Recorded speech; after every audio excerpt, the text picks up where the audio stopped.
오늘 이제 헌법재판소 이제 두 번째 이제 재판이 시작이 됐는데요. 원래 윤석열 대통령이 지금 출석을 하려고 했잖아요. 근데 저 공수처가 출석 못하게 하려고 체포를 한 거예요.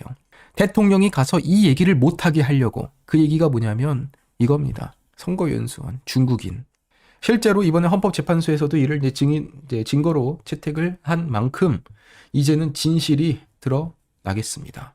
그리고 지금 우리는요, 단순히 이재명 잡자고 하는 거 아닙니다. 이 대한민국 한번 뒤집어 보자는 거예요. 대한민국에 그동안 수십 년 동안 뿌리내린 저 종북 세력들의 흔적을 싸그리 정리해 보자는 겁니다. 지금 윤석열 대통령이 구치소에 있다 보니까 변호인이 대신해서 이러한 내용을 말합니다. 자, 이제부터 저 부정선거 의심 정황들에 대해서 제가 말씀드리겠습니다. 선거 시스템 관리 부실과요.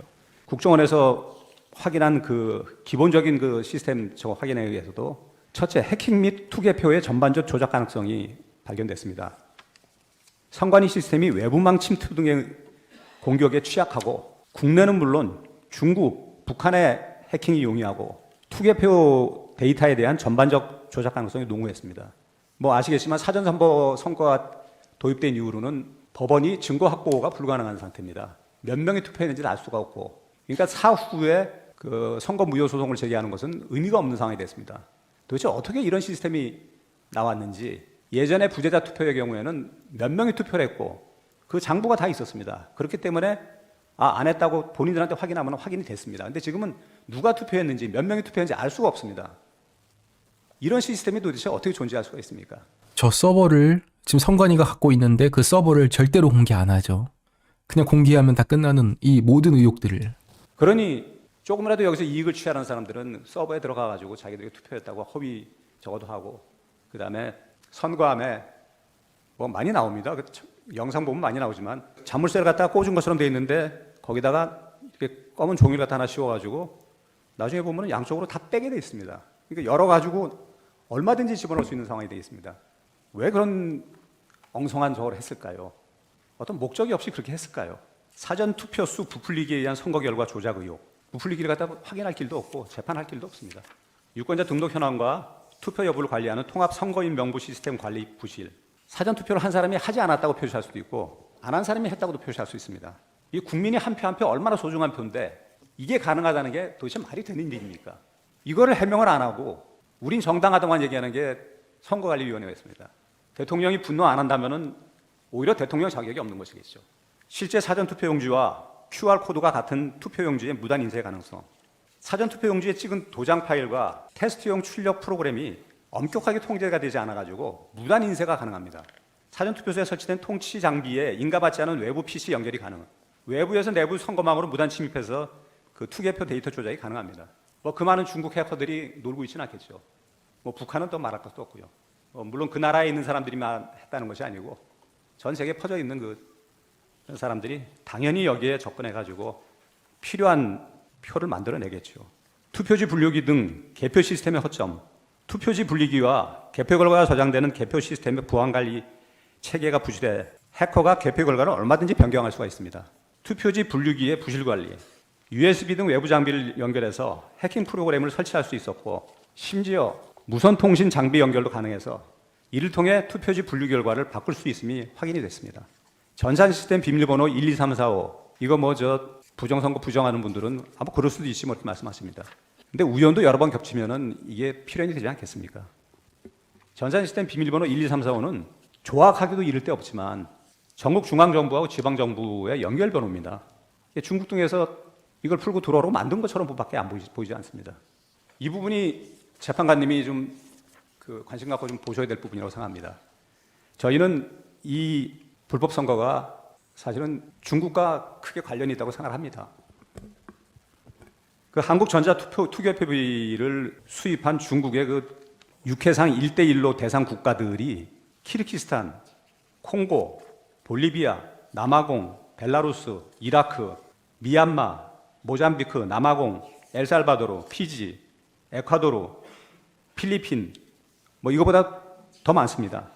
이 회사들의 공통점은 중국이 1대1로 대상 국가들로 해서 중국의 영향을 엄청나게 받고 있는 나라들입니다. 중국의 도움을 받고서 수출을 한 것이죠. 그 결과 키르기스탄은 국민 부정선거 시위로 대통령이 불타고 대통령이 하야했습니다. 콩고는 유혈 사태가 났고 우리 선관위에 항의를 했습니다. 어떻게 이런 걸 갖다 수출했냐고. 볼리비아는 유혈 사태 후에 대통령이 사퇴했습니다. 남아공, 벨라루스 각 유혈 사태가 났고, 이라크는 수개표와 우리가 저거 한 전자개표기가 12배 차이가 발생했습니다. 부정당선 25%가 나왔습니다. 뭐 아까 벨라루스 말씀드렸지만 벨라루스는 대통령 퇴진 운동이 아주 심하게 벌어져가지고 유혈 사태가 벌어졌습니다. 필리핀은 사형 불가 판결까지 났습니다. 추측으로 말씀드린 게 아니고 신문이 다 공개한 내용들입니다. 부정투표 용지들의 발견, 현물을 갖다 다음에 저희가 증거 과정에서 보여드리겠습니다. 보세요. 부정선거 이제는 실물로 보여드리겠다고 하죠. 조만간 이제 윤석열 대통령이 직접 참석을 할 거예요. 그런데 원래는 오늘 참석하려고 한 건데 일단 지금 이제 막혔잖아요. 이번에 참석하려고 했던 게 대통령은 지금 이제 타이밍을 기다릴 겁니다. 그 전에 지금 이제 변호인 윤곽근 변호사를 포함해서 지금 전 헌법재판관부터 해서 이제 계속해서 사전에 미리 우리 국민들한테 소개할 내용들을 소개하고 그 다음에 마지막으로 윤석열 대통령이 직접 이 내용을 이제 설명을 하는 그 날이 올 거예요. 그 전까지 우리는 이제 마음의 준비를 하고 있어야겠죠. 소위 말하는 일장기 투표기지. 투표 관리인 도장이 뭉그러져 있는 한 사람 한 사람이 귀중한 표를 갖다 이런 식으로 이상한 투표지에다 저거 해가지고 유효로 처리한다는 것은 그냥 투표지 두 장이 겹쳐서 인쇄된 소위 배춧잎 투표지, 접착체가 붙어있는 자석 투표지, 접히는 적이 전혀 없는 빳빳한 투표용지. 이거는 물리학자들도 아마 노벨상 탈 그런 종이라고 얘기를 하더라고요. 우리는 접어서 집어넣어야지만 집어넣는 것이 선거 방식에 나와 있는데 이걸 갖다 그냥 펴서 넣는 게 중국하고 판이라고 하더라고요. 펴서 넣으니까 우리 거에 펴서난 종이가 나오니까 이게 왜 펴졌냐 선관에다가 이의를 제기하니까 원상복구 용지랍니다. 원상복구 용지란 것은 발명된 적이 없는 노벨상입니다. 종이고, 원상복구 용지는요. 만약에 이게 발명됐으면은 노벨상을 탔을 거라는 그게 과학자의 얘기입니다. 네. 참으로 윤석열 대통령이 어떠한 고민에서 내린 이 계엄 선포였는지 우리는 다시 한번 느낄 수 있습니다. 특히 이제 그 선거연수원 중국인 체포설과 관련해서 처음으로 문제가 제기됐고, 그리고 지금 이 보도를 한 스카이데일리는요, 지금 광고가 엄청난 외부의 그 압박으로 인해서 광고들이 막 끊기고 있다고 해요. 우리가 조중동, MBC, 여기가 어떻게 돌아가는 줄 아세요? 조회수로 돈 버는 거 아니에요. 광고 수익으로 어떻게 돈 버냐면 다 기업들 후원받아서 돈 버는 거예요. 네? 삼성이 MBC에다가 얼마를 후원하는지 아시면 깜짝 놀랄 겁니다. 이 언론사들이 돈을 벌려고 그 기업의 이익에 맞는 그런 방송을 하면서 돈을 벌고 그러면서 그 돈으로 정부 때리기만 하는 거예요. 반대로 스카이데일리는요. 이 기사를 썼다가 외부에서 계속 압박이 들어와서 지금 광고주들이 다 광고를 끊었답니다. 세상에 이런 언론이 있어요? 광고주가 끊기게끔 하는 언론사가 진정한 언론사지, 본인들한테 돈 대주는 그 기업들한테는 한마디 비판 못하고 그저 그 기업의 이익에 맞는 그 광고만 하고 있는 언론사가 어떻게 언론사입니까? 기업한테 후원받는 언론사가 제대로 된 언론사 역할을 할 수 있겠습니까? 저는요, 우리 시청자분들한테만 후원받지 제가 다른 데에서 1원도 받지 않아요. 저 얼마 전에 후원해 주신다고 한 거 제가 다 거절했다고요. 그렇게 해야 제가 누구 눈치 안 보고 오로지 저를 시청해 주시는 우리 시청자분들 눈치만 보고 방송할 수 있는 거예요. 그러면 방송이 제가 흔들리지 않을 수 있겠죠. 그런데 제가 다른 데서 후원을 받아버리면 그분들의 이익에 맞춰서 제가 해야 될 거 아니에요. 이렇게 하라면 이렇게 하고 저렇게 하라면 저렇게 하고. 지금 이 대한민국에 있는 언론사들이요, 기업들한테 후원받으면서 엉뚱한 짓 하고 있는 거예요. 이제 진짜 싸워봅시다.